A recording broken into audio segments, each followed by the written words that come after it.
Your first alert forecast with meteorologist Corey Thompson.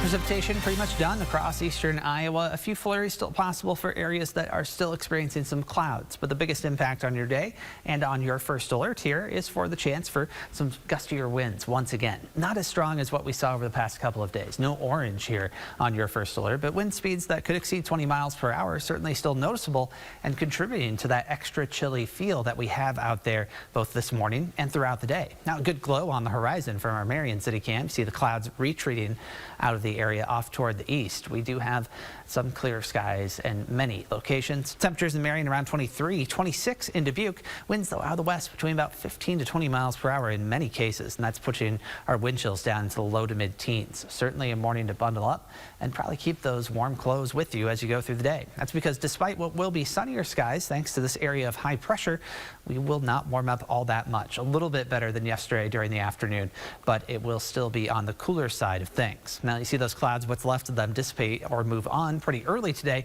We're left with those sunny skies, just that westerly breeze as the main factor in your day today. Tonight, a few clouds will develop across parts of the area, potentially right on top of the central zone of the viewing area, but looks like they will mainly just be clouds. It's the areas south of Interstate 80 tomorrow morning where an isolated sprinkle or very light shower will be possible, but for the most part, it will be very light if it takes place at all. Temperatures today into the 30s and 40s. 36 degrees in Fayette, 43 in Tama, 46 in Mount Pleasant. Mostly sunny skies will stick with us through most of the day. And those westerly winds keeping our wind chills in the teens this morning, 20s by midday and low 30s at best by this afternoon. So another cold one for sure when you factor in that wind. Now into the weekend, warmer weather will return. You see southerly flow in place by Friday, and that does bring in a little bit of moisture. Gives us a chance for a few showers and storms by Friday night. A few of those on Friday night could be a bit stronger. Maybe a little bit of small hail with those, but severe weather at this point does look fairly unlikely. Into the weekend, additional shower chances will be possible by Sunday.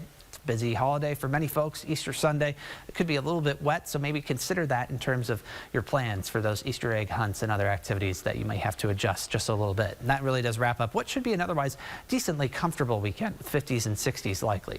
Between now and then, though, it will turn quite a bit warmer. Friday looks like a real winner of a day, though it will be a bit breezier to help push those temperatures higher. Into next week, a little bit cooler for the middle of it, but then a little bit warmer again toward the end of it. So sort of a similar pattern where we see a little bit of chillier weather before things do turn warmer. Your weather-wise question: for which of the following places should you have a plan in mind in case severe weather strikes? Severe Weather Awareness Week today is talking about preparedness.